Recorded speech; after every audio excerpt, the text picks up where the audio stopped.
te encontrei. Fala pessoal do MP Cidade Nova, tudo bem? Tirando essa saudade que a gente está sentindo um do outro, né?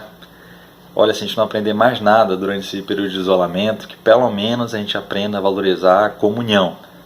E faz falta, né? Tá junto, abraçar, rir junto, orar junto. Mas se Deus quiser, essa tempestade vai passar logo logo, vai vir a calmaria e a gente vai estar junto de novo com segurança. Pessoal, pensando no que fazer para diminuir os efeitos dessa distância física que a gente está tendo nesse momento, nós estivemos conversando na diretoria e decidimos gravar um vídeo curto desse toda semana para atualizar vocês de uma ou outra coisa administrativa que tenha da UEBP e também para compartilhar uma rápida, uma breve mensagem devocional. Então o objetivo é que toda semana vocês recebam aí no grupo de WhatsApp, nas outras redes sociais, um vídeo curto desse durante todo o período de isolamento. E para começar desse vídeo inicial, eu pensei em falar justamente daquilo que está fazendo mais falta para a gente nesse momento, que é a comunhão dos santos. Essa expressão comunhão dos santos não aparece dessa forma nas Escrituras, mas por diversas vezes a Bíblia trata da comunhão que existia entre os crentes. No Novo Testamento, via de regra, ela utiliza o termo koinonia, aparece 18 vezes no Novo Testamento. Essa expressão grega pode ser traduzida por comunhão, cooperação, companhia, sociedade, parceria. O exemplo clássico é lá de Atos 2,42, que Lucas fala que a igreja primitiva perseverava na doutrina dos apóstolos e na comunhão. Comunhão aí é koinonia, no partir do pão e das orações. Nos primeiros séculos a gente já vê essa expressão comunhão dos santos ser utilizada por uma das primeiras profissões de fé da igreja primitiva, elaborada pelos pais da igreja, que é o credo apostólico. Vários séculos depois, a gente já vai ver a nossa confissão de fé, no século XVII, abrir um capítulo específico para tratar de comunhão dos santos. É o capítulo 26. Mas o que é comunhão dos santos?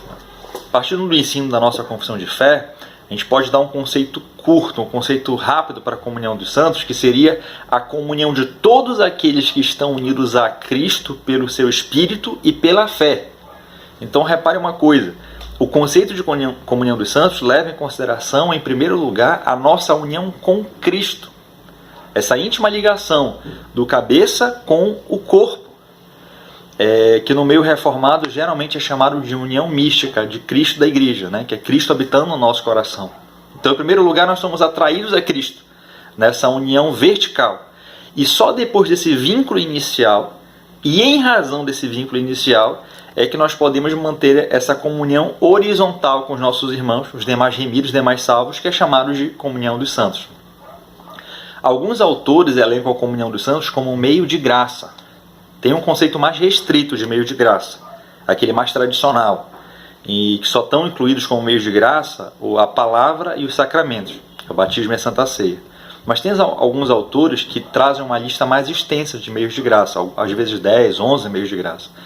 Esses autores geralmente incluem a comunhão dos santos como um meio de graça.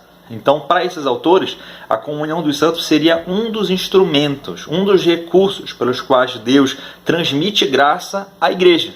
Ou, na linguagem de alguns autores, é uma das formas, um dos instrumentos pelos quais Deus transmite à igreja os benefícios do sacrifício de Cristo na cruz, sacrifício vicário do nosso Salvador.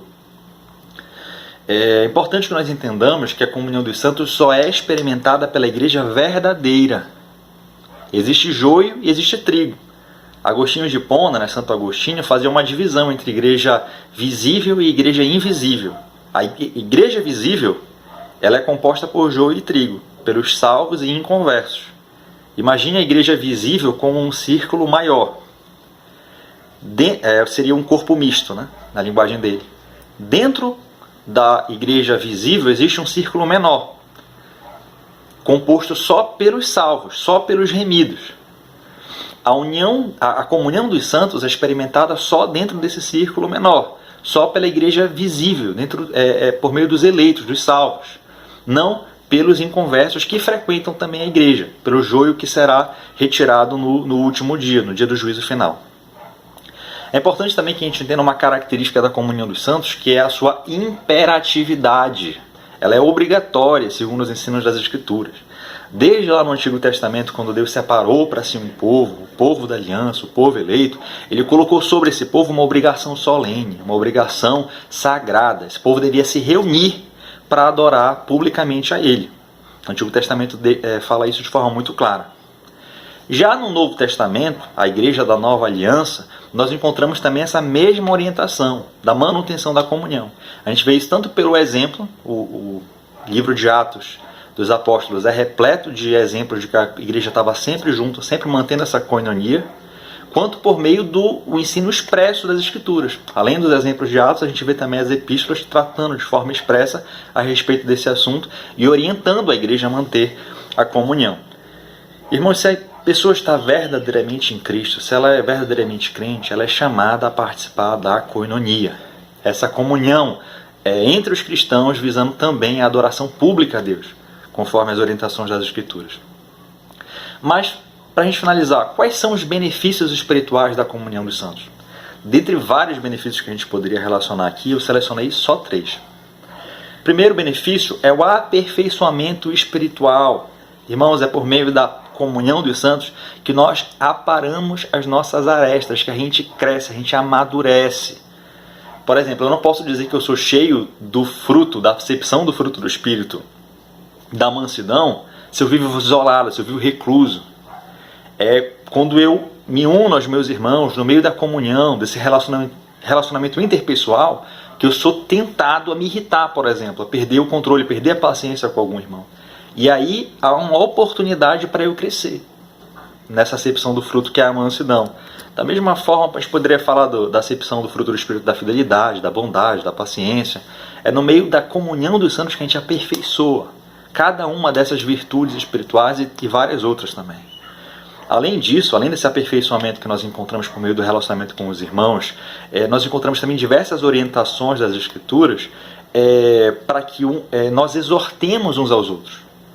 Então, existe essa orientação clara, expressa, para que nós corrijamos de forma amorosa os nossos irmãos como demonstração de cuidado, demonstração de zelo pela vida espiritual do outro. Então, só por meio da comunhão com os outros crentes que nós recebemos essa oportunidade de crescer espiritualmente, de se aperfeiçoar, que o isolamento jamais iria possibilitar. Segundo benefício espiritual é o encorajamento. Quando a gente está sozinho, isolado, nós ficamos mais vulneráveis, mais suscetíveis diante das inúmeras, diversas dificuldades que podem acontecer na vida. E às vezes problemas que nem são tão grandes assim parecem ser enormes. Mas aí às vezes chega um irmão de fora com uma outra perspectiva e nos dá uma orientação espiritual, nos dizendo que não é tão grave assim, que a gente não precisa ficar desesperado. Colossenses 3,13 nos ensina a suportar uns aos outros. E o termo suportar aí no original não quer dizer tolerar, aturar o irmão, né? Ele quer dizer dar suporte, oferecer suporte, levantar, sustentar, carregar. É esse o intuito do termo. E é isso que nós podemos tanto oferecer quanto experimentar por meio da comunhão dos santos, o suporte. E o terceiro e último benefício que eu relacionei aqui é o desenvolvimento do amor. Irmãos, a característica principal do verdadeiro discípulo de Cristo é o amor. O amor a Deus sobre todas as coisas e ao próximo como a si mesmo. Cristo ensina lá no Evangelho de João, capítulo 13, verso 35, que nós poderíamos conhecer os verdadeiros discípulos dele pela forma amorosa, pelo amor que eles demonstram uns pelos outros. A Bíblia, do início ao fim, nos exorta a amarmos os nossos irmãos, amarmos o nosso próximo e demonstrarmos, expressarmos esse amor nas mais variadas esferas possíveis, inclusive na esfera material. Sempre foi responsabilidade da igreja, tanto a igreja do Antigo Testamento quanto do Novo, suprir as reais necessidades dos seus necessitados. Só por meio da comunhão dos santos é que nós experimentamos, irmãos, essa possibilidade de desenvolver o amor ensinado por Cristo para o nosso próximo. Esse aperfeiçoamento da amizade, do afeto, do cuidado, por meio do relacionamento com os nossos irmãos, é algo impagável, que aqueles que escolhem viver reclusos, longe da igreja, jamais irão experimentar. Então, irmãos, como conclusão, primeiramente, a gente deve viver profundamente grato a Deus pela bênção que é a comunhão dos santos, por meio da qual nós obtemos tantos benefícios espirituais. Que todos os dias nós possamos agradecer a Deus por Ele graciosamente ter nos unido a Cristo. E em razão dessa união vertical a Cristo, nós podermos hoje estarmos unidos aos nossos irmãos na comunhão.